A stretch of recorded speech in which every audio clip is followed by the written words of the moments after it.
Good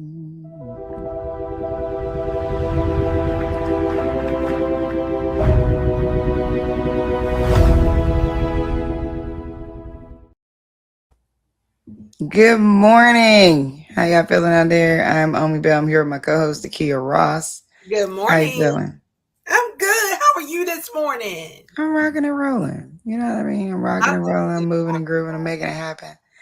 Figuring it out. You know what I'm saying? It's all those things. That's Yes. the yeah. So Yes. yesterday I had to Oh, hop yeah. off a little early because I had to go to a class. Mm-hmm. And actually the time that I set the class, I didn't realize it was eating into this time frame. Because I don't know if we had a 30-day show yet set but anyway, yesterday I took a class on how to enhance your psychic abilities and mediumship. And the thing I like about taking classes like this is when you're taking them, this is a university. So the people who are offering this is an actual university out in London. And the whole school, I gotta figure a way to like get time to just go over there and just go to class. In my mind, it gotta be like Hogwarts. You know what I'm saying? So I really want to go. But it's all about different like enhancing your spiritual abilities. Now here's the thing that I like about it is it's not, when they're teaching it, they're not teaching it in a dramatic way. You know what I mean? Like I think there's this hyper commercialized version of psychic or psychic ability or medium that people fall into, and then you say, "That's not me. I don't got it. I don't have those abilities." But in the class, it's very practical. It's not like ooh, and light a candle and everybody. You know what I mean? It's not. It's like, look, here's what you do: meditate like this, lean into this power this way, visualize this, see this, let's practice it. And then you're pretty much spending that time practicing it. So you're teaming up with your classmates and you're practicing whatever the skill is that she just taught us. And so from a psychic ability standpoint, you are connecting with a person on earth. This is a simpler way to explain it. It's not the only way to explain it, but I would say this is very simple. When we talk about being psychic, then you're connected with a person on earth. When we talk about being a medium, then you're connected with a person who is passed away. And so it's fascinating, and I'm super interested in it, and I'm sharing it because what I learned on Sirius in saying and telling the audience about this kind of stuff is that like so many people have spent their lives feeling like they just know things or like they have different kinds of connections. And there's a vast majority of people who don't. Who like, what, psychic? Oh my God, I'm a Christian. I can't talk about that. It's witchcraft. Well, like, kill that, right? Let that go. There's a lot of people who have just felt like they feel something else and they don't know what to do with it, right? And they're afraid of it, or they're afraid to lean into it because whatever they were taught, and they don't want to go to hell, and it's blah blah blah. Like, and it's like, look, take the drama out of it, okay? Put the drama out of all of that, and just know that everybody was born with a connection and a certain level of intuition. And if you want to hone yours, then hone it. And if you don't, then don't, and don't shade nobody else who do. That's it. Right? Like it'd be great if everybody just did that. I saw somebody say in a comment something about like Christian hate is the some kind of love. Like, you know what I mean? Like the idea that like this idea that like as a Christian you're supposed to be so loving, but there's always so much hate for everybody else doing whatever they do, or so much disdain for how somebody else is living their life. You know what I mean? And I think to like have your strong boundaries, you know, like around like what you believe and how you believe it and how you do it, and just love those that do something different. I think like we could just settle on that. Just love those that do something different. Have your strong boundaries, have your strong beliefs, do what you do, connect how you connect, and then just love everybody else too. And people find it hard to do that, I think. Yeah, I think so. I mean, I think, I think it's in part, how you were brought up. Like I think that plays a role in it.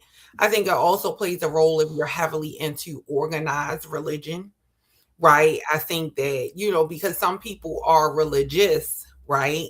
Or, like I am a Christian, I don't go to church, I don't have an organized, I don't claim any denomination of thing, but, I do believe in God, like in that sort of thing. And so I think it's that. And I do agree. Like I do wish that we would just love each other where we are. And I say all the time, when I get to the pearly gates, I got enough to answer for in my own life. You know, Right. I can't Right. point a finger at anybody else about what they did or did not do, because we have all fallen short, right? And so I can't, I'm gonna love you where you are for who you are as the human that you are. And we just gonna go from there. That's the one thing I don't want God to ask me about when I get there. Like, did you love other humans? I did. Yes, did. absolutely. I did. What's Now, the name for somebody to just believe all of it? You know what I'm saying? Like I think like there's so many names of people who like just believe the one, but I actually think all of it's true. I mean, like I know that's crazy, but I think all of it's true in some form or fashion. And I think like there's historical context around like some things in a way it may have been perceived when it happened versus like what actually happened. But that even if not even to go that deep, I'll just say like I believe all of it. I believe Jesus lived. I believe Jesus died. I believe, what I believe that religions separate across the land, and then you got Muslim religions, and then you got like I believe all that. I believe that if you go within and you're Buddhist, you'll find a thing. I just believe that all of it's so great, and that like everybody should do. I mean, no, I believe there's darker arts. I believe there's lighter arts. I believe, you know what I mean? Like I believe just all of it is just yeah. You know what I mean? Like I'm not in it because yeah. the interesting thing about being a Christian is like, well, if you believe that Jesus died for our sins, then you're a Christian. Okay, great. But like that, I'm not practicing that. But do I believe God? Yes, I believe in aliens. I believe it all exists. I mean, my thing is, listen, I help. Don't laugh at me. Moo Fresh says something in a song, and I've held on to it, and it says that we are spiritual beings having a human experience, and nothing else is ever true. And so like I just that's what I go with. Like I think that we are trying to make sense out of this world. And however you can try to make sense out of it, as long as you're not hurting somebody else, you know what I mean? You're not trying to harm anybody. You're just trying to have a human experience, on this earth. And so nothing else is ever true. And that's just what I just go with it. Like That's perfect. Because speaking of trying to make sense of things, our guest today is Dr. Lovey Bradley, and she is a stress physiology and cortisol rhythm educator who teaches high performing women how chronic stress impacts hormones, energy, mood, and overall well being. And I feel like stress is definitely a response to trying to figure it all out and trying to decide how to believe and go with it. She's expanding her educational wellness platform. Love is the medicine through speaking, podcasting, hormone clarity education, and nervous system wellness experience for high performing women. She's also developing a new educational content centered around stress physiology, cortisol rhythm, survival chemistry, and the NRB method: nourish, recalibrate, and balance. So, coming to the stage, we definitely need to talk to her. I know. Dr. Lovey B. Hello. Wait, You you're can't on mute. The one thing you must know how to do, right, is unmute before you try to speak. It's one of our modern day challenges. Okay, Yeah. since the I pandemic, the mute definitely thought button. I hit the unmute button. You did. It just didn't unmute. It Right, did. right. It did. It's the computer's fault, actually. No, I'll tell you what it was, because when y'all were talking about all the things, right, I was just like, yes, bring me up. I want to talk. I want to be in this topic right now. So thank you for having me, beautifuls. I appreciate being on the stage and sharing this platform with you, amazing melanin goddesses. Oh, don't Yes. get me excited first Record thing. that. Send me that in the voice note. Yeah. I I'm glad to have you here. You know, outside of BGV, I'm a breathwork practitioner and a sound healer, and so nervous system regulation is something I'm really, really working on with folks. I have an app called the Breathing Bell, which is a breathwork app, which I'm about to evolve it into something else. And speaking of like high stress environments or people working in high stress environments, now one of the things that I saw that you mentioned is the stress physiology. Let's talk about that for a minute, because I think that people don't really understand what's changing inside of them physically when they are stressed and what that means. So what is stress physiology? Let me say this first. I'm going to go a little deeper if that's okay. Can we go deeper? Yeah, sure. We can always go deeper. Absolutely. So when we don't have an awareness as to what's going on in the body, we just don't know, right? Particularly, let me speak to the melanin women that are listening or that will watch the replay. We have a epigenetic carrying that we aren't present to, that goes back. So if you think about all the women in your bloodline that you know of, and those that you don't even know of, so we can go non-physical as well.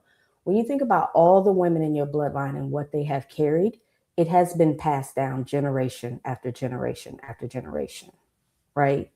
We automatically have that stress physiology in our DNA that is with us, that we aren't even present to. Then on top of that, let's add in systematic stressors. Let's add in all the isms. Let's add in all of the belief systems. Let's add in home, relationship, children, finances. All these, I'm going to call it, if we can look at it as we being a computer, these are all these apps that are open and constantly running in the background. Does that resonate?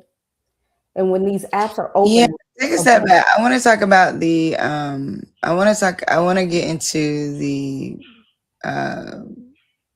Black women, let's just say that, and the going back to the sort of like embedded physiology across DNA type of thing that you're talking about. So is this physiology something that threads across generations, in the sense that like if this was whatever the body had to do to deal with levels of slavery, let's say that, whatever it had to do to elevate, and then as you continue to birth through different moments of that, is it that there's some thread that becomes a regular state of being in the body, such that like even generations that is not that level of stress? Because I think this is part scientifically, I don't know the answer to this. So you said it, so it's I wanted to I want to dig into that, because I think there's people who believe that, and I think there's people who don't believe that, right? And then I think part of it for me is like it sounds like a death sentence, and it sounds like it's such a blanket general statement to across, like at some point there are some Black families that became prominent, became whatever, you know what I'm saying? So is it true for them? I think like it's such a thing that we hear. I've never seen, and I'm not saying that you're saying what you're saying is not right. I'm saying generally speaking, I've never seen any science on it or study about the thread of it. So I want to get into like the science of like, because your ancestors were, you know, enslaved, you now have this thing. I don't know. You know what I mean? So like, how does that thread through from a stress standpoint? We know it when it comes to like being predisposed to different types of diseases, I think, or being more likely to because of that. But how does it relate to stress, which has felt like something that you can do something about, I guess, right? Where some of this feels like something you can't do anything about. Like, okay, what can we do about more Black people getting sickle cell? Or what can we do about more Black people being likely to get diabetes? That kind of thing. Like, I think people feel like I can't do anything about that. If it comes to me, I'm gonna try to eat my best. If it comes to me, then yeah. But it feels DNA centric. When it comes to stress, which feels like something that is induced from external environments or it can be induced by you, or can it? So I think stress is something that's still so gray, right? Like Indeed. I think we talk about it and we like stress and like your cortisol is up and you're not feeling well, but like it's so talk at you about it that I don't. That's why when I was reading your bio, I was really loving the physiology side of it, because I was like, let's get into it scientifically, because I don't think that people, we hear a lot. There's a lot of messaging about stress out there, a lot of it. How is it related to DNA? And then where is there a generational shift in that at all? Great question. It's related to DNA because it's the outer things, like you were talking about, that have been embedded in us. So your mother was raised by her mother, right? Her stressors, let's just talk about your mother, your grandmother. Your grandmother's stressors impeded on your mother in conception, during conception. Your mother was connected to your grandmother, who felt everything that your grandmother was experiencing during her pregnancy, right? So she took that on knowingly, unknowingly. During birth, she, in her life, she had the carries of her mother and then her own carries. So whatever life brought to her from an outside standpoint was playing out in her body, and it was running in the background. So that's how epigenetics work. It happens at conception, and we just take on what's already there through our mothers unknowingly. But can the environment I was birthed into, but I'm not birthed into the same environment that my mom was birthed into, the same stressors. So I guess the question is, like, even if it comes through you at birth, is it changed? So what my grandmother was carrying, what my mom was birthed into, is way different from Indeed. what I was born into. Whether she had some of those stressors left or not, I don't know. But like when by the time I'm born, there's something totally different happening with my mom, and my environment's totally different than my mom had. So then it's like, well, actually, well, yeah. So in that case, does it change? It's called evolution, right? Right. And it's also up to the I'm going to say soul's journey. So like for me, I didn't have the same experience as my mother. Of course not, right? Her mother had her stressors. My mother took those on. My mother and her sibling had two different experiences with their mother. So it was a matter of, where was my grandmother at the time she gave birth to those children? Like, where was she mentally, spiritually, emotionally, financially? All the E's, right? Where was my grandmother when she gave birth to my mother? She was in one state of being. Then when she gave birth to my aunt, which is the younger sibling, she was in another state of being. She had more stressors. She had 3 children under the age of 3. So my aunt got a totally different mother way of being than my mother did, which I then was the offspring of the experiences that my mother received. And my cousin, who is the offspring of my aunt, had a total different experience, but they came from the same mother. And so that's how it played out, and that's how it evolved. Now, I'm totally different from all of them. However, I've done a lot of work on myself, but that's part of my soul's journey. Some souls will evolve, some souls won't. That's just their journey in this path, right? Or I don't want to say it won't evolve. It's what their soul is choosing. Well, in this lifetime. Yeah. So what is the dad, from a DNA perspective, the father is included. So is there no, I know we're talking about the mom, but is there no stressors that come from the dad scientifically?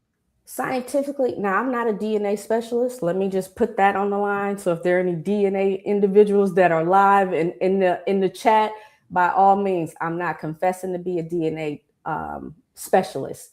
The dad does play a part. However, we are totally connected to the mom by the way of the womb and the umbilical cord. If you have children, I just want everyone to think about this. As a mother, if you have children, your children feel you before you even know what's present. Like, just be with that for a minute.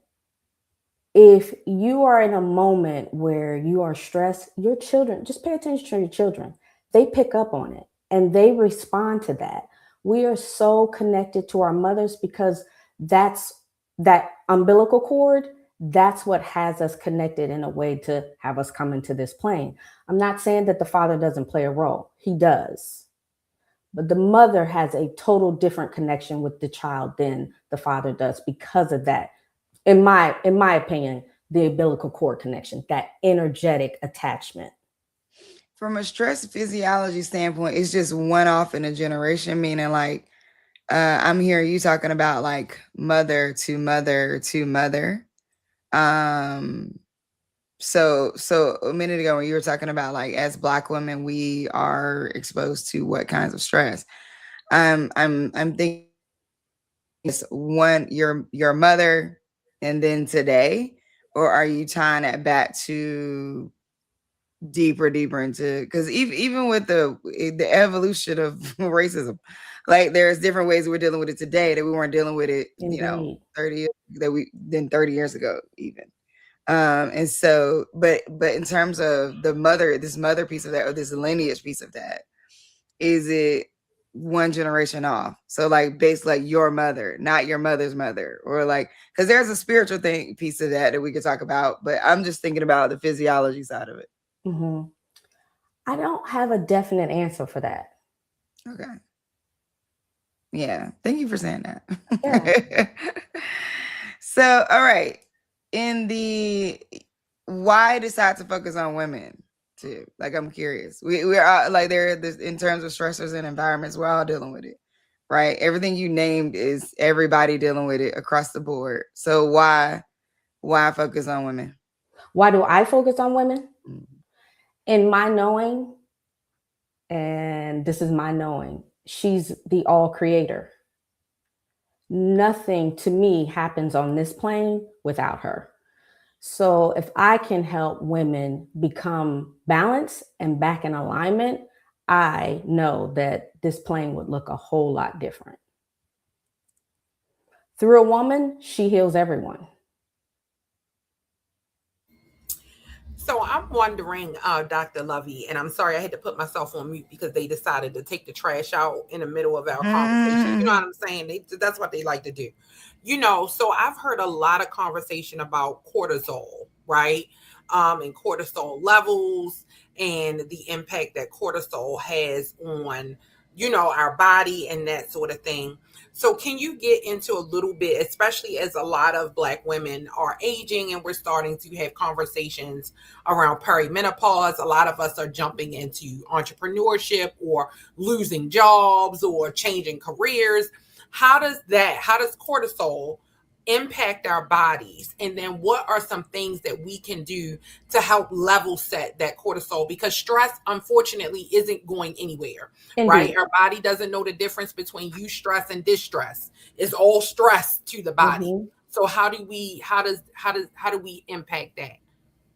And what is it scientific? Adding to that, first, we always hear about cortisol being bad, right? But like, there's some reason that we have it, and I don't think anybody's really talking about like, why do we have it, right? There's something why is it a part of us? The body is triggering it to do something. So can you talk about it from that standpoint too? Like, Yeah. the body's producing it so it does something, and then too much of it does something else, and then yeah.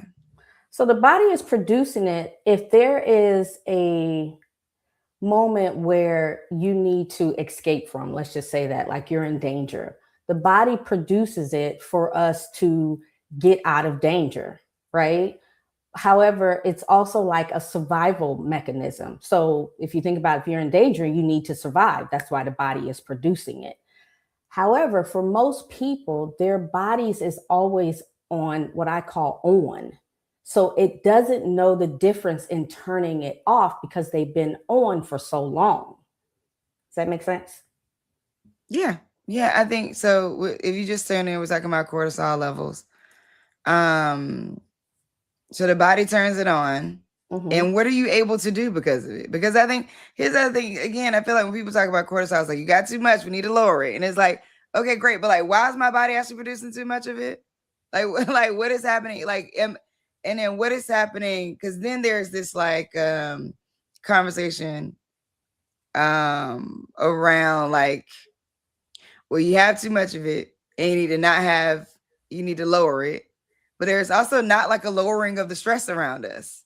You know, right. So it's like I'm lowering my cortisol, but like my stress still, I still got factor stressing me. Is it just psychological? Like what's happening right now? Like, and then if I lower my cortisol to a level where like, how am I supposed to respond if I actually am stressed? I don't know. So I think that's what Taki was getting at too. It's like we keep hearing this, but nobody's talking about what it's supposed to do for you. Is it doing that thing? And then like, what do I do about my environment? Because do I still need it? Like, right. What's happening? We still have our environments, right? So when we get up in the AM, your cortisol level should be high. So that's to get you up, get you going, get you moving, right? And then it should level off in the evening. So as the day goes on, it does like a curve. For most people that I see, when they get up in the AM, their level is like this. And then it creeps up when it should be the opposite, right? So their body doesn't know the circadian rhythm, like to wake up in the AM and to turn it off at nighttime. Their bodies have been trained to do the opposite. So when it's time to get up, of course, they're flatline, what I call flatline. And then as it gets later in the day, their cortisol level starts to rise. And that's showing somebody who is in a survival mode or has a high cortisol level because it's doing the opposite of what the body needs for it to do, right? So in the evening, a lot of women will say, at night, I'm wired. I get my best work done in the evening. The children are in the bed, whatever the case may be. I can just focus, yada, yada, yada. But the circadian rhythm, it's supposed to be wired during the day and start to taper off around 3 p.m. That's weird to me. I'm not even going to lie to you. Like, that is wild to me. And because I would think that is how it's supposed to be. Like, if I wake up in the morning and I wake up and I'm pretty happy. Like, I'm like, oh, you know what I mean? This is going to be a great day. I'm feeling really good about it. You know? Yes, I'm having fun. And then as the day goes on, excuse my language, shit hits the fan. You know what I'm saying? It never fails, right?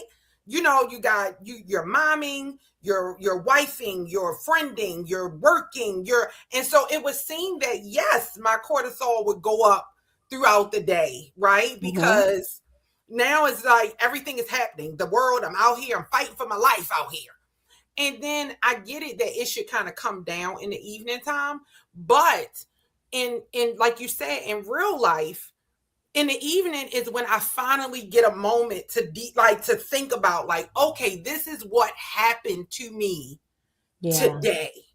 So I'm wondering if we need to reevaluate how, what is normal cortisol, because I think we're trying to get just like people, we need to reevaluate what is normal weight, what is normal height, because it's just like you're basing this off of old statistics without having done research on Black women, Black bodies, Black life. And so to kind of keep pushing us to say where something's wrong with you seems a little bit off to me, but that's just me, Dr. No, I agree 100%. Mind you, I'm not a medical doctor. I am a metaphysician. My doctorate comes from studying everything beyond the physical. I, of course, was in the medical field for about 18 years before shifting into the spiritual side. However, I know that women, don't quote me on the year, but it's recent. Women's health and hormones just probably the last 20 years have been starting to be studied. It hasn't been that long. It may be 30 years. What do the letters MS.D mean? Metaphysical science. Got it. Okay, got it. I'm gonna have to start looking up people's letters before I bring them out, because I could have asked you way different questions. Yes, metaphysical science. Okay. I love studying the spiritual side of things. Okay, got it. Got it. How to incorporate the spiritual into the physical. Now, now I got a whole nother set of questions. Oh my God. Now I know about hormonal health because I'm partnered with doctors, actual physical Western medicine doctors, but doctors don't know this stuff about hormones. They literally don't. take. And there is no test. Like, even if you go in there, you be like, "Oh, I want to test my hormones." They'll be like, "Why? Well, why do we need it? We don't. We don't." It's like they don't have it. So going to the metaphysical though. Well, one, I would say like your bio did not give me. We was about it that you the metaphysical side of it. So I did assume because you were talking about stress, hormones, or helping women understand themselves internally. I did lean on the more medical side of it. But yeah, Dan, we could have. I gotta get ready to let you go, but like metaphysically speaking, we could have had a whole nother conversation, especially if I was just talking about the psychic abilities mediumship class I took yesterday. Did you hear me? I was like, I want to get off mute. Yeah, because I think I and like from the belief system part, and actually like we were talking about that, and I didn't even know that was what you studied. When you talk about like going deeper into metaphysical science, what led you to do that? Like what inspired you to do that? Before I answer that, can I just say that women, there is a test for your hormones. It's not a blood test. If you're going to have a blood test at your doctor's office, it is not going to give you what you need. You have to do a saliva test. A saliva test actually tells your doctor what hormones are actually active in your body. A blood test tells your doctor what's stagnant. So if you want to know where your hormones actually are, a saliva test is the way to go. Okay. But that's why they won't do it. Yeah, because they'll say like this test will only tell us right now. It won't tell us like what is really happening longer term. So they will tell you that you got to get a blood test because they want to get predictable around it so they can prescribe you something. But they can't according to your saliva. So I'm just saying, generally speaking, you may find your doctor pushing back on that, and even your insurance pushing back on that, just because and telling you there's no test. Now we know there's a test. Yes, there is a test. They may say like, "Oh, but you're not going to get results long term. It's just a matter of what's active right now." So if tomorrow is not active or later today is not active, then it's not really helpful. But that's what they say. I'm not saying that's the truth, but that's what you will get. And I don't know of any insurance company that will pay for a saliva test. It's all out-of-pocket expenses. Yeah. Just so we know. Yeah. However, there is a solution for that. Now, my apologies. Going back to the original question. Could you repeat that, love? What made you decide to go deeper into metaphysical science? So I've always been an individual that thought beyond what has been programmed into my computer, right? Going back to the computer. Always been that person that has been like, quote unquote, the black sheep, whatever that is. And I would say 2013, I know the date to be exact. It was 12/7/2013. I was walking my neighborhood like, there has got to be more to this reality than what I'm experiencing. And during that walk, I was like just screaming out. Now, I grew up Christian, not really grew up Christian. I became a Christian in my younger teens, right? And so I'm like, God, Jesus, all the things, whatever that is. What is it? What am I missing? And from there, things just started to unfold for me. I started reading A Course in Miracles. Then I started reading A Return to Love, all these books, right? And in the reading, teachers started showing up. I became a Reiki master, done all the things, the psychic abilities, you name it, human design, astrology, which I used to read astrology when I was like 10 years old. I wanted to know what it said about my astro. And from there, I'm like, I want more. And because I knew that my soul was here for a greater mission, I decided, let me get this doctoral degree in something that I love studying, because it will open up doors that it won't without having those initials. So that's what led me to that. Plus, I love my my studies in that. I love that. So last but not least, Ashley, I see you. I'm gonna bring you up in a second. So tell us about how the metaphysical work leans into like this blend that you have around helping teaching people about stress or stress physiology. Like, tell us about, because you're doing new education that you're putting out. Love your wellness platform. Love is a medicine.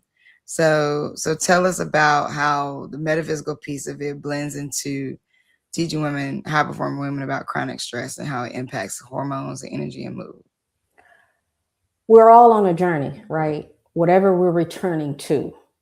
And in order to bring in the metaphysical side, in my knowing, the physical side needs to be in balance.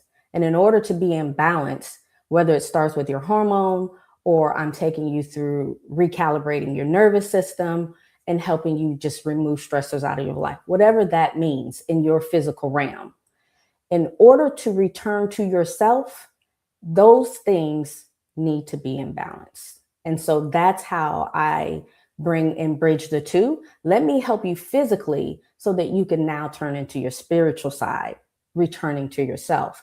And they all just weave together. It's not like, oh, I'm going to start here and then I'm going to take you here. They weave together, right? However, we as women or any individual have to feel safe because the brain is always looking for, am I safe? So how can I help your body feel safe so that you can return to yourself and thrive? Yeah. Somebody asked in the chat, Kelly Mumfrey, I'm sorry. Good morning, Kelly. She said, how would you explain me being able to see and smell a different life, to be specific, in a different country, understanding another language and different family in a millisecond?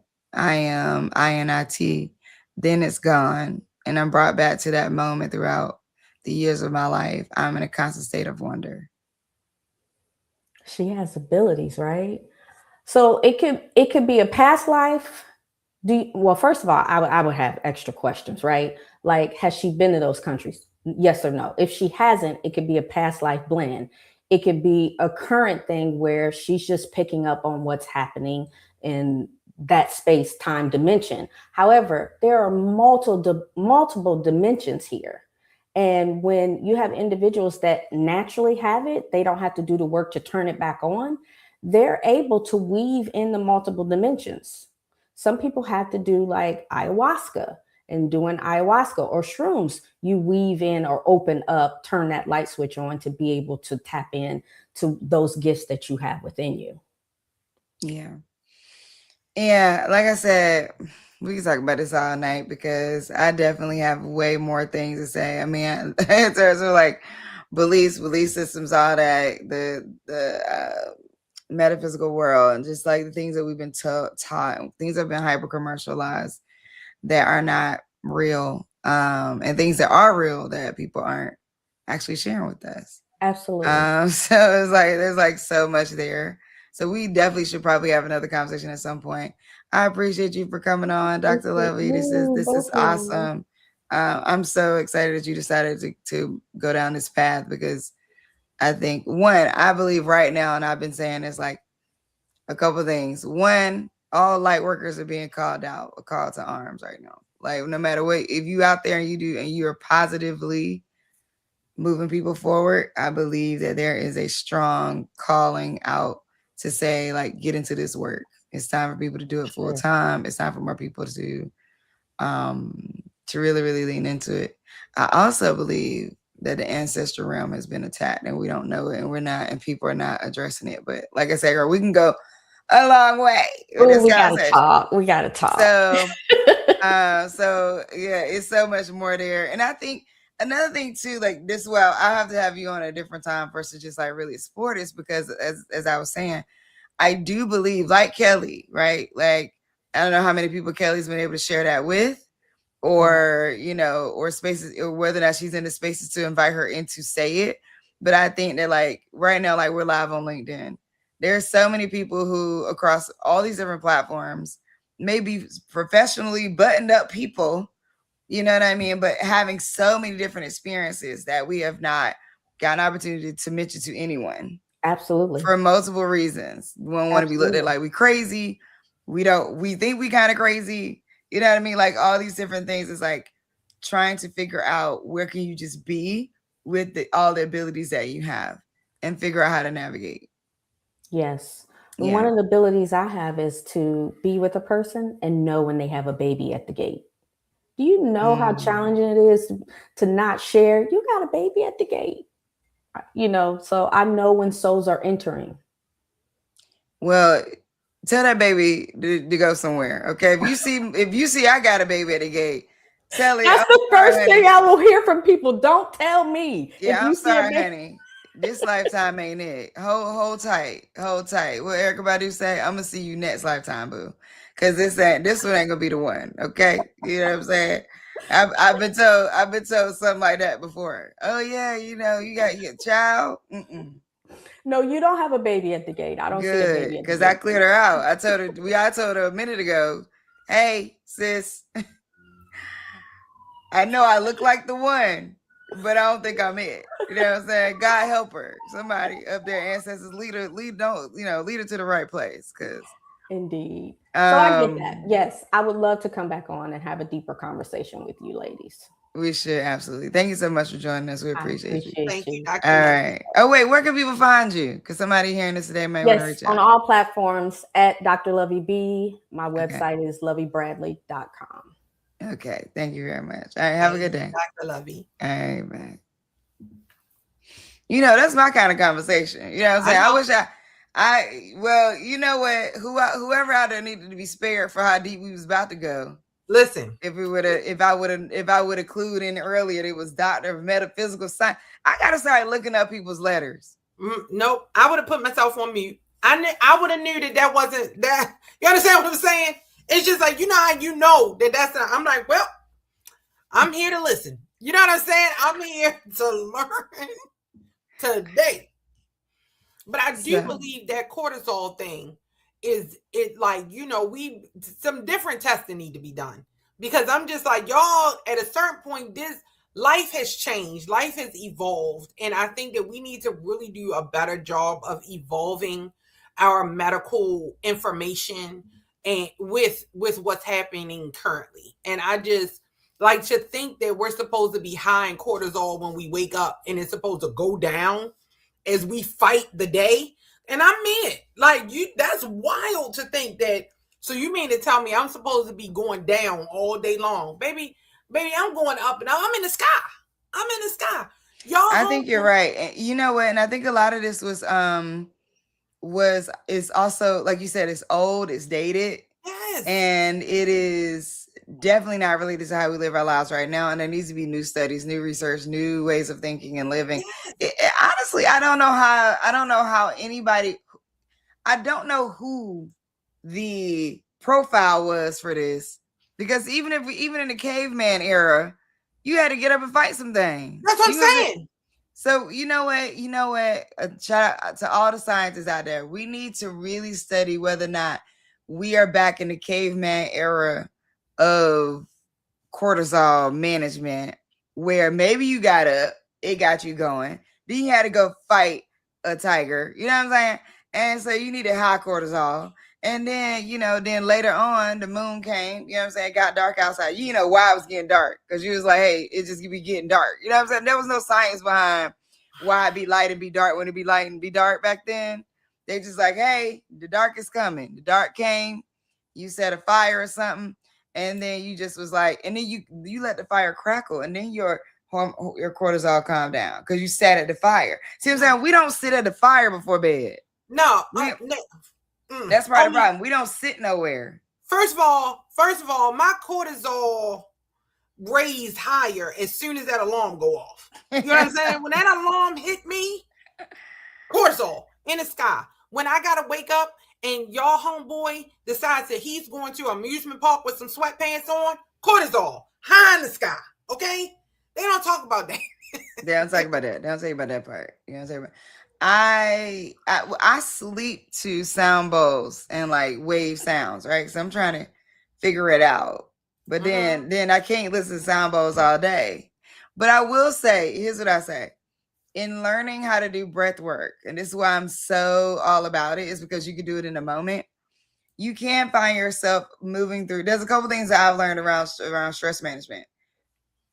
Massages twice a month. If you can do it, if you can afford it. If you can't afford it twice a month, at least once a month. If you can do it every week, you would just be floating. Like people would be like, People might be yelling at you. You just be floating by. You know how like on the Spike Lee thing where people be moving. That's what you be doing when you really got it balanced. Everything's around you. Yeah. You just be like, what'd you say? Okay. When you figure it out, you can figure out the balance of it. So massages twice a month, once a month if you can. Daily, some type of breath practice, even if you just take 7 deep breaths a day, or you get the breathingbell.com, okay? Thebreathingbell.com, hello, and do a quick one. Yoga Nidra is also a good one. You can find videos online. Ali Boothra, she's really good. It's like you really can find yourself managing stress differently.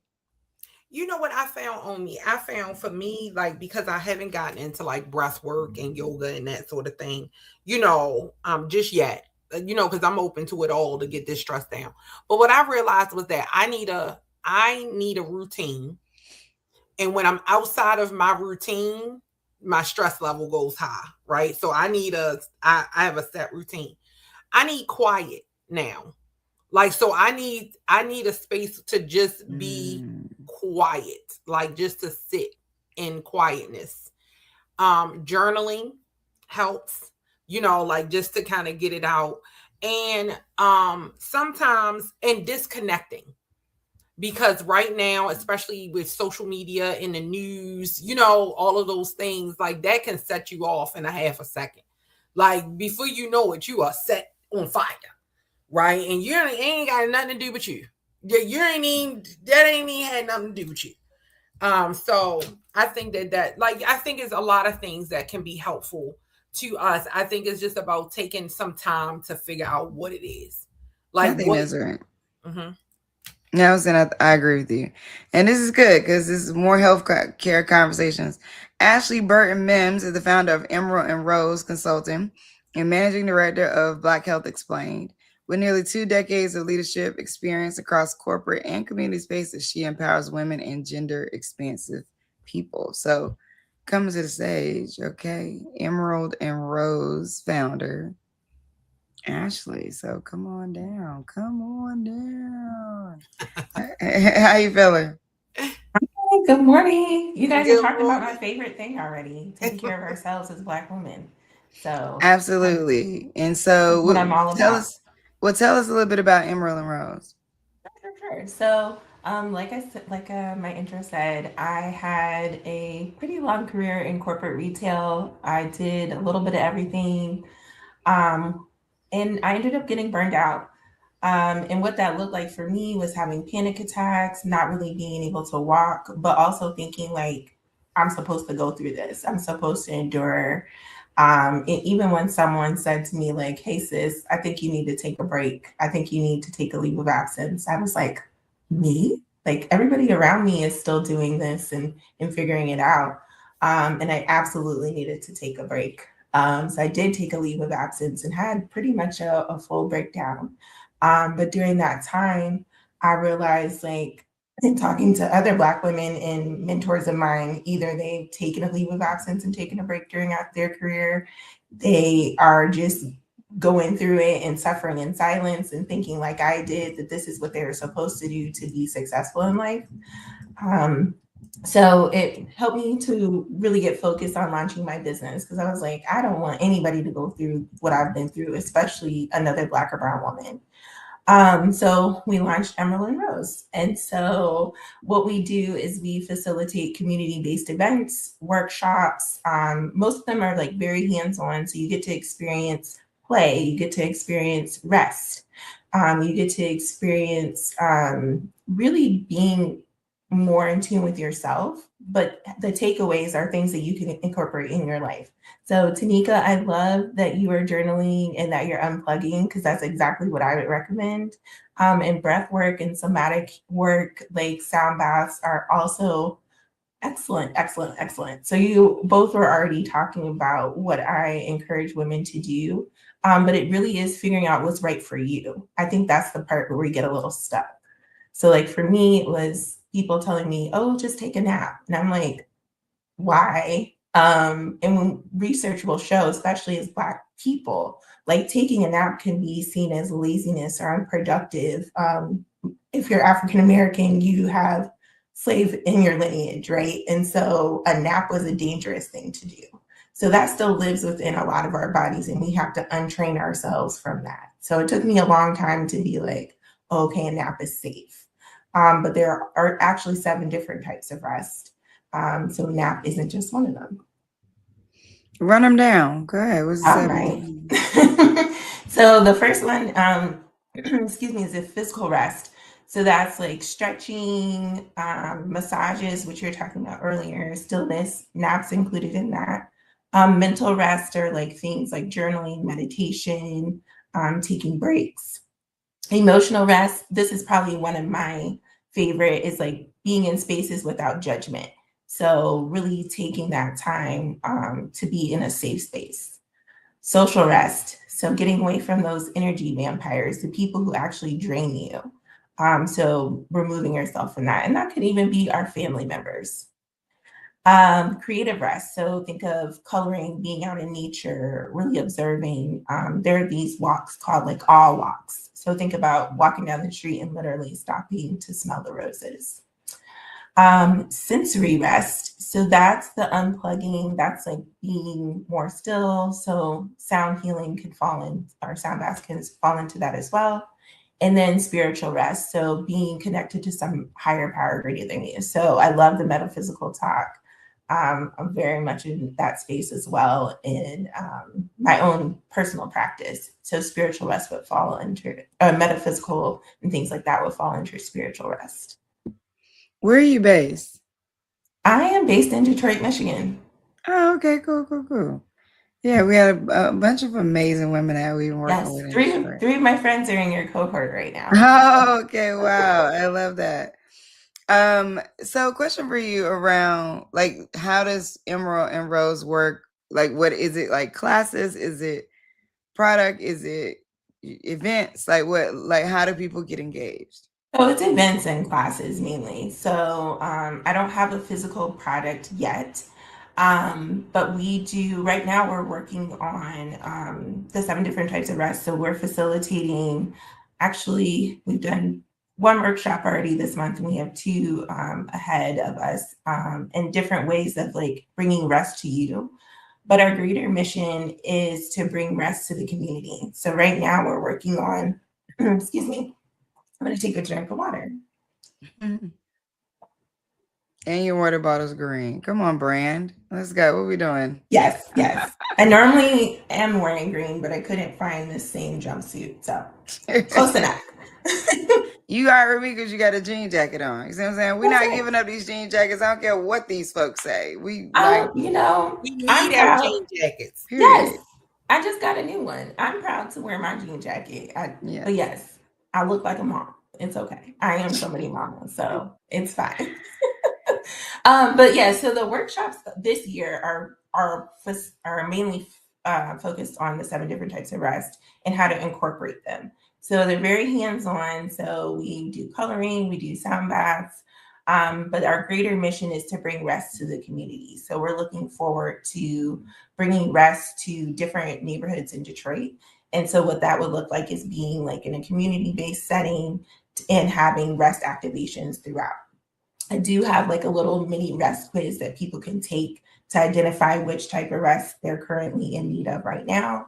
And then they could go to that station and experience that type of rest. We're also doing this intergenerationally. So we have rest for kids and then rest for the caretakers as well. So that way it's not a barrier, because a lot of times we're like, I'm taking care of everybody. How could I possibly take care of myself? I know that's me a lot. Not anymore, but it used to be me a lot. So really creating that space so you can bring your kiddos with you as well, and they're learning about rest and understanding how important it is for them as well.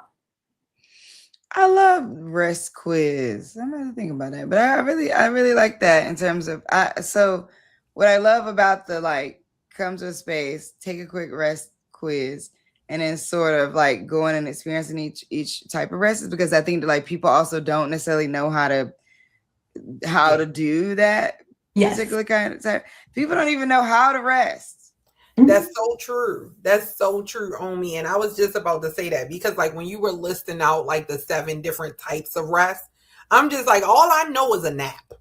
Right. You know what I mean? Like, a nap right now. Right? Yeah, like listen, I could go to sleep right now. So it's really interesting to hear that there are other ways to rest and, you know, like to give your body what you need. And I don't think that we know them and or practice them, even if we do know them on a regular. So it's the practicing part and feeling like we have permission to do it. So in one of my workshops, I literally give permission slips out for rest. And it's attached to some bubbles. And so blowing bubbles is not breath work, right? But it's still that act of breathing. So I have this whole idea. It's so funny you brought up bubbles. I have this whole idea called breathwork and bubbles. Yes, let's do it. That I want to do. I have this picture of it I created on ChatGPT that I'm like, I got to do this. But it's like everybody's blowing bubbles, right? Because I agree, it's a part of breathing. And then there's like there's bubble machines. There's like bubbles everywhere. And we're like doing breathwork. I cannot wait. I'm going to figure out a partner to do it. I love bubbles on me. Do you? I love bubbles. Like I love that childlike, you know, like getting back to that childlike, you know, just freedom of expression. So now, you know, I don't come out often, but homie, if you say we blowing bubbles, man, I'm blowing bubbles. We blowing bubbles. So one of our workshops is called Permission to Play, and we dance, we blow bubbles. I won't give everything away, but we do a lot of fun play activations as well, because I'm not a neuroscientist, though, but I know you guys were talking about cortisol, and like there's a lot of neuroscience behind like what we lose as adults because we stop playing, and how important it is to incorporate play back into our lives. But at the very like baseline of everything that I do, it is something that is really low cost or free, and that you can start with just 15 minutes in your day to incorporate it, because we need it to be sustainable, right? Like I love massages, I love moving my body, but some things we can't do every day. So it's also figuring like what's something sustainable that I can incorporate into my day.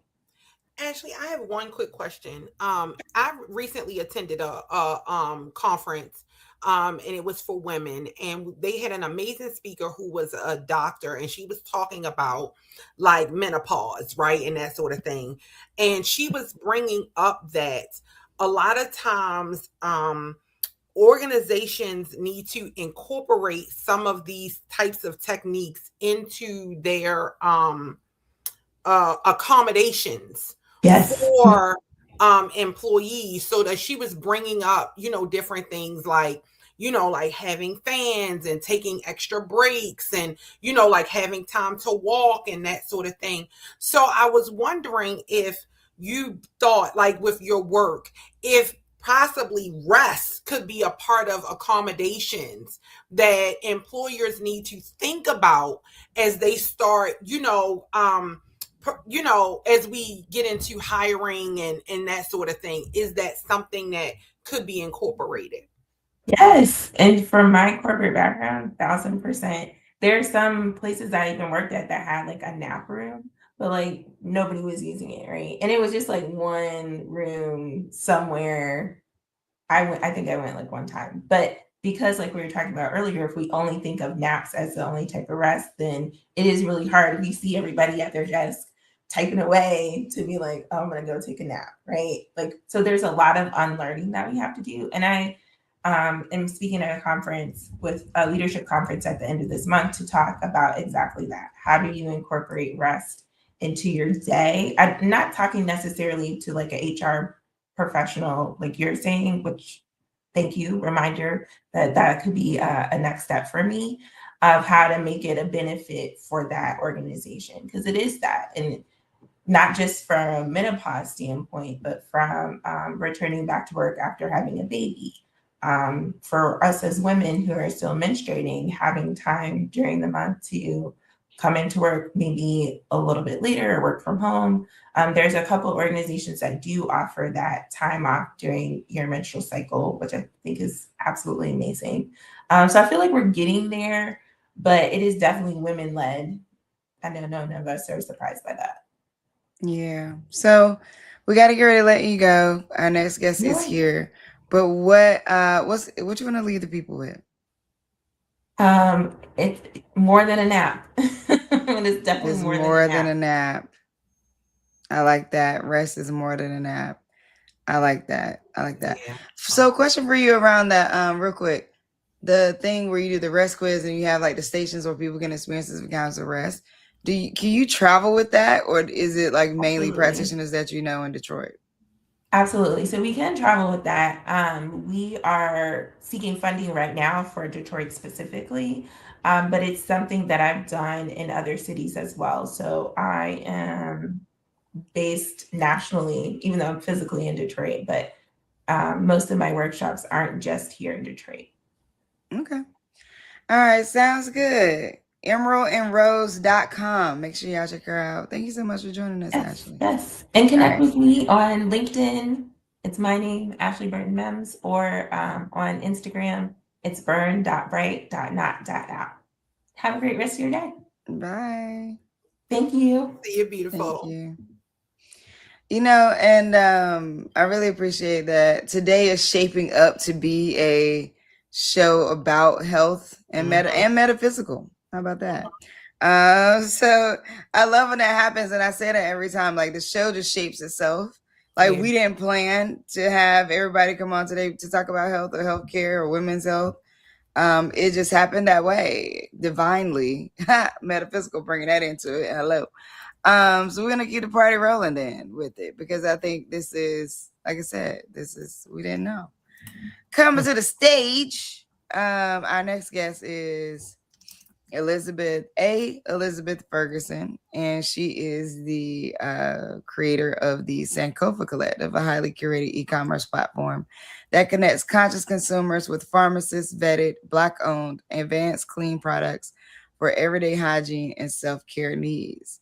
The team at Sankofa is in pre-launch season with a dedicated focus on seed fundraising, and they want to increase awareness. So I think she came to the right place. So let's bring her up. Hello. Good morning. Hi. Good morning. Can you hear me okay? Yeah. Okay, you both look very beautiful. This is amazing. Thank you for creating this platform.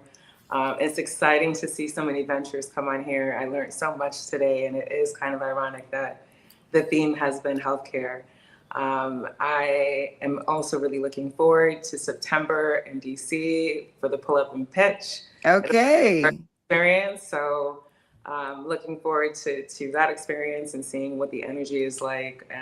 So yeah, thank you for what you all do and creating the platform. So please go ahead. No, I was gonna say thank you so much for coming on, and thank you for all of that. And let's get into the Sankofa Collective. So you're the founder, creator of this? Yeah. That's correct, yes. What led you here? What's your what was your road travel to this destination? I love this question, and I'm going to be very quick because it starts back in 1986. I'm a child to two immigrant parents from Jamaica, and I was born in New York. And my mother, she suffered from sickle cell disease. And I remember being a child and spending a lot of my childhood in the hospital, constantly in the critical care, because she was constantly having crises. But as I got older, I felt very convicted that I couldn't do more to help with her care, right? I was just kind of listening to the doctors decide what her treatment was going to be. And I felt removed, and I wanted to be more involved. It inspired me to pursue medicine. From what I understood, the person that was most involved in her care was her pharmacist. So I went ahead and pursued pharmacy school. Now, I remember it was like the year before I was ready to graduate. She had a massive crisis. I was in school in Boston doing my rotational research at Harvard, and then she lived in Connecticut, and her hematologist oncologist called and said, "You have to get down here immediately." He waited until 11:30 p.m. that evening to tell me in person that my mother was going to pass away, and I needed to collect my family to say goodbye. Of course, I went home very distraught. not happy at all. But I woke up the next morning with a conviction that could have only came from God. And I hopped on my email and I wrote a very polite and respectful letter to him. And I said, sir, with all due respect, thank you for all the years of care that you've given my mother, but I 1000% intend to leave this hospital with my mother alive. So let's figure it out. And for the next 3 weeks, I routed with him and his medical team, the attendings, the interns, the residents. And my mother not only walked out of the hospital alive, she lived for another 15 years. I shared this story because I think what it does is it planted the seed of advocacy and the importance of filling the gap when people either don't have the knowledge to advocate for themselves or they just physically are unable. Of course, after that, I ended up graduating from pharmacy school on time, served in the military as an officer in the Air Force, retired as a decorated officer, and moved from just public service after public service after public service, right? After the military, I then went ahead and was an advocate, federal advocate, and lobbied on behalf of healthcare and health delivery systems for 5 years. And once I entered my MBA program, I said, it's been a long time of public service, and I think I want to put some bets on myself and see what I can do if I created my own thing for the people who need it most. And Sankofa the inception of Sankofa came around April last year, so it's about a year. And it's morphed over time, but really it was like, instead of being the pharmacist that sees you on the back end, right, when you come to the pharmacy to pick up your medication because whatever deodorant or whatever relaxer you were using or whatever shampoo you were using had toxic ingredients that now created a chronic disease and now you're on medication, why not be intentional and place healthier options for your everyday healthcare needs in your hands from the beginning? So we don't even have to have this meeting at the end years later as these diseases and these conditions form. So Sankofa Collective is very intentional. It's highly curated. We partnered with several brands. We have 22 brands in the pipeline. We rotate every quarter. In our kit, this is mine. I carry it everywhere with me, to the gym, on travel, overnight stays, road trips, vacations, and it includes 6 to 8 brands, 10 to 12 products that covers everything that you need. Your toothpaste, your deodorant, your shampoo, your conditioner, your facial cleanser, your face moisturizer, your body scrub, your body butters. And it may have a little bit of extra perks in there too. Like, if you need some gua sha movement or a hairbrush that's branded by us. But we're really excited. We think this needs to get in the hands of as many people as possible. Is it for everyone? We understand that it may not be, but it's definitely for the person who is invested in their bodies thriving, who understands that health washing is a big issue right now in the industry, who has a conviction to buy Black, and who also has a conviction to shift the economic status right now back into the Black community. I'm sure you guys have seen the numbers. The spend in the beauty space is like 11% from Black people, but only less than 3% returns back to the Black community. So with Sankofa, we hope to bridge the gap. And I think that there are conscious consumers who this is built exactly for, and we can't wait to meet them and them meet us, and us just love on them as much as we can. So one, wonderful. Thank you so much for your story. Thank you for your service and your advocacy. I really appreciate hearing the advocacy stories where people are like, wait a minute, I hear what you're saying, but I'm gonna let you finish. But that's not what we're about to do. I think it's so important. And has been the reason why many people have survived, to be honest. So tell me a little bit about in terms of how the business works. These kits are things that are pre-made that you're selling, or is it that we go to your e-commerce platform and we build our own kit based off of what we need, or is it that we go to your e-commerce platform and we just buy whatever? Tell me a little bit, how does it work? I love that question. That's a perfect question as a follow-up. So right now we're in soft launch. The goal is to get kits into the hands of people so that we can actually evaluate and analyze our KPIs going into 2027. Our full marketplace opens in 2027. What is the full marketplace? So when you think of this, and here you have what we've curated for you, right? We've put together what we think is premium options for all of what you need for your everyday self-care needs. You may become a loyal customer, and then you can return to the marketplace that will open up in 2027 to either buy another travel size or the full size bottle for your home.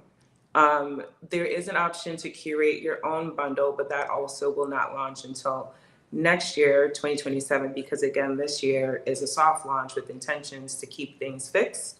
So then we can truly analyze KPIs and see where we need to adjust and how we need to I guess, pivot to make sure that we are meeting the customer with an exceptional experience. That is the number one goal.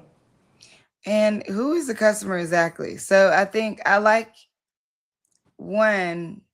You said you went to you got your MBA. I'm currently getting my MBA at Johns Hopkins. So I can hear the MBA thoughts around strategy. So one, I would say that like I love we're gonna start here, we're gonna phase it this way, we're gonna strategically think about KPIs and what the numbers and what that looks like for our consumers. I love that part because as an investor, my initial thought is this sounds real expensive, and how the growth will happen in terms of affordability and sustainability. Absolutely. Over time, right? Because wonderful thoughts. And I also know another platform that's a part of our winning portfolio, our alumni, Black and Green, who also sells organic products or clean products and has been around for a while. And I've got some understanding of the challenges and the wins and things that she's gone through. Absolutely. So, and then I think the subscription society that we used to live in is kind of wonky. It's like some people still doing it, some people not. Can I get a kit? Can I get several products? So I'm really curious about like, what is your plan for launch? Correct. Like, how do you want people to engage? How can we help? How can we be helpful here too? Because I think that is what I want to figure out. Like, if it is like, hey, when you launch, where you going to be selling these kits? Right. The kits are pre-made. Right. The kits are pre-made. Who are the vendors? The vendors right now, we partnered with 5 that are our founding partners. But there is Woombalee Happy Pads. They specialize in menstrual. There is Springine, which is toothpaste. Origine, which is facial cleanser. And our last one is Melon Brand, which takes care of mostly our kids kit, because we do have a kids kit that can be added on to the flagship product. We are continuously discovering and having conversations with brands that want to come on as a founding brand partner, right? It's one thing to just be on the website. It's another thing to be like, no, we are invested in this vision. We're invested in this plan. We want to be a founding brand partner. So those conversations are continuous. But we're very happy with the 5 that we've gotten. They're very excited. We've actually started featuring them on our social media page. And to answer your question about how you can help, one, I love that. Thank you for the offer. I think that's important. I will say entrepreneurship is definitely not for the weak. It is very challenging. And at this point, at this phase, the biggest thing for me has been raising awareness through marketing and our inventory. And we have seen so many stories of amazing brands like Ami Cole, right? Like that ended up, like now we no longer have access to it because of whatever went wrong. So we're taking a very conservative approach, which is why we have the soft launch. We're starting off with 25 kits per month. We're getting feedback from customers. We're tweaking accordingly. And then we are very conservative with our inventory and making sure that we're not over purchasing and we're not overspending, and we are meeting the needs of people right where they need to be met.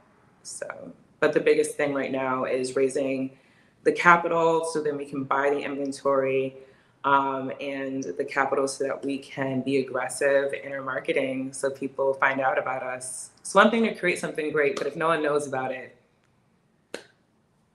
then it was just an idea.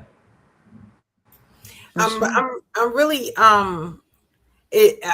excited about it. Thank you. Coming from a beauty founder perspective who's tried subscription before, that is, girl,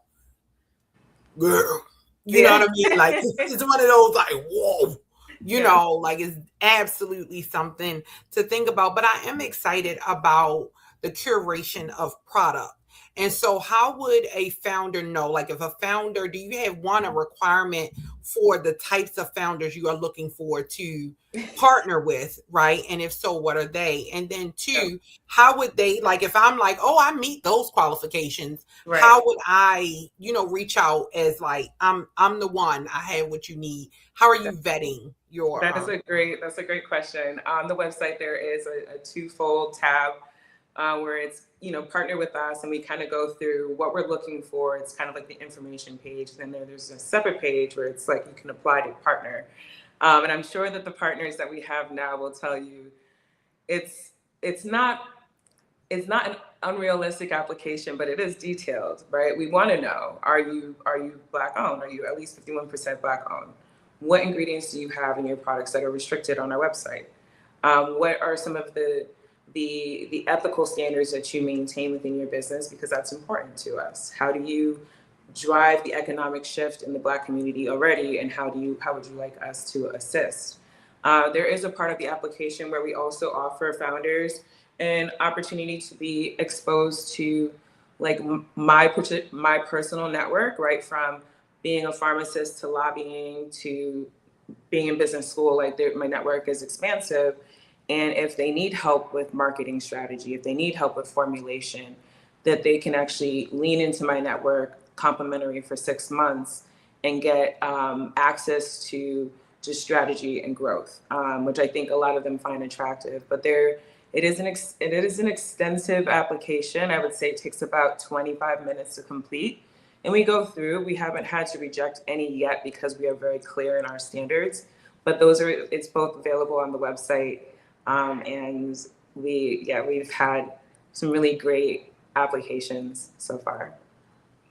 Yeah, so this is what you just described was pretty much like an incubator that where these kits are created for e-commerce or for retail, and then there's ability for everybody, like, make capital. You know what I mean? I think, like, there's pretty much, that's pretty much what you described. If your financial prowess is as great as your ability to plan and strategize, you're gonna be great.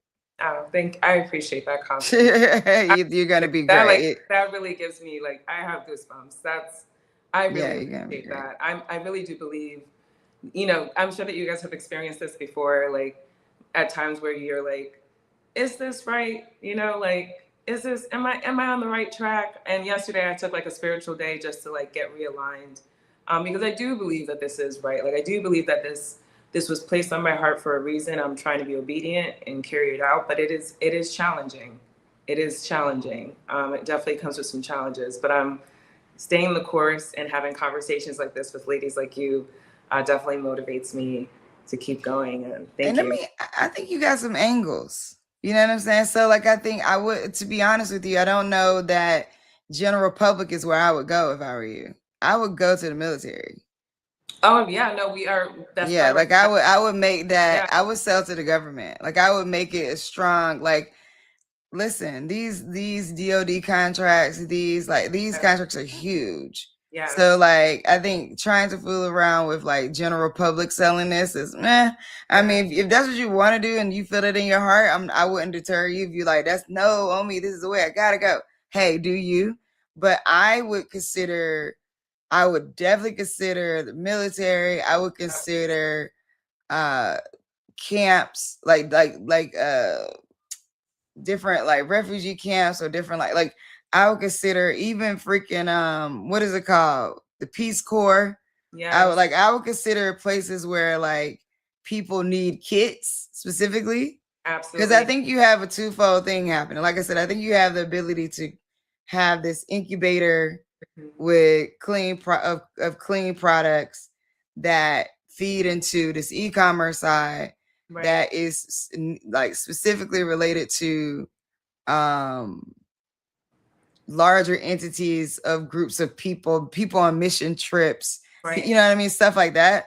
And then I feel like on the incubator side, you know, depending on where you want to go, there's also an ability for you to become an investor in the founding partners, depending on how far along their products are. Sometimes you may find people who are further along, but they need access to, they want to break into different realms. So you could even become an investor in that sense, where you're like, you're taking 1%. You like, there's the level of financial ways that this could lay out, because you could go from an incubator standpoint. You could say, well, an advisory share of like 1% ish, and because you're giving them reasonable cost to and access to a network and an immediate customer, right? And by the time you had a contract on the government side, you got the capital to be able to bring whoever into that kit that you want to. So then you can act in two ways. So you as an investor, you're taking a small advisor share, you're incubating them, you get their access, their access grows. Now you're on a journey with the founders too. I don't want to take you too far off your track, but like you're actually spot on. And that the reason why this incubator thing even came about was from doing the research and realizing out of 400 applicants, Sephora's program only accepted 8, right? You know, like we have, it's really difficult. People spend years trying to get on the shelves of major retailers, and just even to prepare to get to that is a process. So who am I to ask you to come and join this brand and this vision, but not want to invest in your growth? Like, I just think for me personally, my personality, my character, it didn't allow me to do that. Was the intent to create an incubator? That was not the intent. It just kind of naturally morphed into it.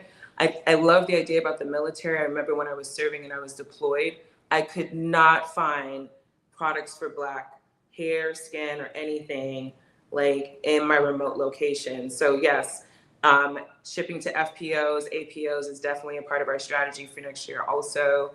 And I think everything that you're saying is in complete alignment. And it's what it does for me is it provides confirmation. And that is exactly the gift that I would have wanted today. Oh, nice. Yeah, well, I'm so glad you came and shared with us what you're working on. I think it's gonna be amazing. I mean, girl, go get that money, okay? Like because it is money out there to have the government as your client. I think like sky's the limit on what you'll be able to do. Because the finance part is really it, but I think you have a specific group to go after. And I think that's gonna be, there's something there that really, really makes this special. So yeah, especially pulling together like all of your expertise. Thank you. Yeah, so this is gonna be great. Okay, we're gonna and we're gonna see you at Pull Up and Pitch. Oh yeah, we're gonna see you at Pull Up and Pitch in September. Definitely looking forward to meeting you both in person. Okay, bring me a kit. Okay. All right. Thank you for joining us. Thank you for having me. Right, have a good day. Bye. Oh, and also, if I may, we're searchable at Shop at Sankofa across all social media platforms. So, and the website is posted here. But thank you, ladies, again. Take care. Bye. Bye. What a great show. It's a great day. Yeah. And one thing you're gonna do, homie, is you're gonna give business advice. One thing you want to just let me tell you something. I be trying because you said a couple days ago, like I never turned it off. And so I was just like, I was trying to really be like, even with the first person, even with the metaphysical doctor, I was trying not to dig too far into stuff, because I be wanting to know, like, how's this business gonna work? You hear in thunder. Like, it's like you be sitting there and I be looking like she about to do it. It's about to happen. Not you hear in thunder. That's hilarious. And so like you be ready. Like you be like, And it's like, it is so natural. Like, cause you be like, oh yes, oh yeah, I like it. Oh, this is amazing. And then all of a sudden, that hearing kick in, that thunder. And then and I'm like, well. Well, And look, I don't got all the answers, but I got a lot of questions. You see what I'm saying? I just want to know, how are you going to do this? Like, what is this going to, because I really want people to be sustainable. And I think that that's what's really behind it all. And one of the things I could say, so I've thought about going back and getting my MBA several times. Mm-hmm. And so I've asked my friends, like, yo, like, who have MBAs, what is the difference between somebody who has one who doesn't? Like, what would be the reason why I should do it or not do it? And the consistent answer that I've gotten is, one, the network, right? The second one that one of my friends said is risk mitigation. And I was like, that's interesting to get in depth on risk mitigation, because everything that she was saying, that's why I asked her about her MBA. Has she finished it, or was she still in school? Because she was talking risk mitigation when she was saying, like, we're going to launch with 25, right? Most founders are like, I'm going to launch, you know what I mean? But like, she was very clear. We're going to launch with 25. We're going to get customer feedback. We got KPIs. I'm like, oh yeah, she in school right now. Yeah. Cause like, this is wonderful. Like, you already starting out with KPIs, child. I'm finding out now. People like, KP what? Who? Yeah. What I'm supposed to measure what I'm doing? And no harm, no foul to that, because you can always learn it. But I'm just saying that, like, I was like, oh, the way she's pacing this is showcasing like what she learned. And so I think one of the, like, when getting an MBA, so and this is just a personal experience. One is also the school you choose to go to, right? Because like MBAs at different schools and different programs are very different, right? And so making sure that you choose the right school with an MBA. And then two, leaning into being a student. Because one of the challenges with getting an MBA with your level of expertise, a lot of times you're gonna be in there like, that's not how that works. Like, that is not how that works, right? And so you have to lean in to like fully being a student. And because once people find out who you are, right? Like who you are, what you have done, what your background is, like, honestly, it turns into you becoming the expert in the class. Like, so like the teacher will be lecturing and then everybody will turn around and look at you. Like, that's what you're experiencing. Are you experiencing that a little bit? I do experience that. And it's hard because you're trying to lean into, like, I want to be a student. I want to learn this in the way that, you know, like, let me learn it. Let me be in it. But a lot of times, like, you're listening, and I'm gonna be honest, you're listening to people who've never done it. I know, and that's the thing that be getting me. That's the thing that gets me about small business development centers. That's the thing that gets me with some of these programs where they want you to connect with mentors. It's like, yes, you've been a great corporate executive, but it's like Kanye West said, you know, like, Gaga is a creative director at Polaroid. What she know about cameras? You know what I mean? Like, it's like that type of thought where it's like, okay, great. Like, you telling me, oh, why don't you just go do a thing? I'm like, bruh, that ain't how it works. Yeah. You know, so I can see that. And not that anything is wrong. Like, it forces you to think, you know, past and to move in a different way, right? And to be open to learning, because I'm open to learning from anybody, because every experience is an opportunity to learn, you know, but also people have to be willing to get that pushback, right? Like, I'm going to tell you, being an entrepreneur, that's not how it works. Like, you can have every KPI, OKR, you know what I'm saying? Everything that you want, and you hit the market and it's like, womp womp. Or it explodes in a way that you didn't expect, and you have to respond, right? Like, it's and so nobody, that nuance, you know, that subtle dance, you know it because you've done it, you've seen it, and so it, like, when somebody says something, you like that, no. And then I've asked myself, why would I be doing it? I would only be doing it because I want to be a professor someday and I don't have my master's. That will only be, you know what I mean? Like, that will be the only reason I'm doing it. Because at the end of the day, like, I don't know at this point in business, I have enough of a network to keep me from falling, in a sense. You know what I mean? Like, don't get me wrong, every business gonna have its twists and turns, but I'm just saying, like, I know enough people that if I had to ask enough questions or had to really figure something out, I could probably figure it out. So it's interesting. I wonder how that's also going to go with AI too, but that's a whole nother conversation. I got to get ready to go. Today, Skylar's graduating from elementary school. And she is going to middle school. Okay. Oh, Skylar. So, yeah. So we got to go get ready for that. But thank y'all so much for joining. bit.ly/BGV /BGV links. Make sure you go check us out because we got a bunch of things coming up. We'll be in New York for Pull Up and Pitch July 18th. We also have an AI lab that's going to be coming out where we're going to do 8 weeks where you get to vibe code and there'll be a stipend that comes with it for you to get it's free to buy into AI tools. So check that out and apply for that. Well, we also have the Futures We Build Summit, and I can't wait to announce the programming because it ain't going to be what y'all thinking it is. No, we're not bringing in a bunch of celebrity folks. No, we're not ever here to talk at you. We're here to talk to you and with you. We're going to get practical. We want you to leave the summit with your AI team built. We want you we want you networking. We want you well. We're having a wellness day. So go get your ticket. Okay. futureswebuild.com. If you go to bit.ly/BGV links, you'll also get a link to all the things. So go check us out, get your ticket because we want to see you there. But yeah, it is. Oh, for the first time ever, we're allowing people to buy priority tickets to Pull Up and Pitch. We've never done that before. Pull Up and Pitch is typically first come, first serve.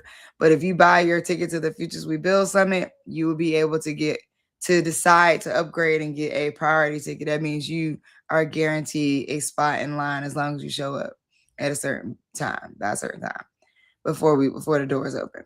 All right. So yeah, it's been great. Love y'all. Appreciate y'all. Thank you to all our guests for today. We'll see y'all tomorrow. That's right. What the kids said. All right. Bye. Gotta get out of here.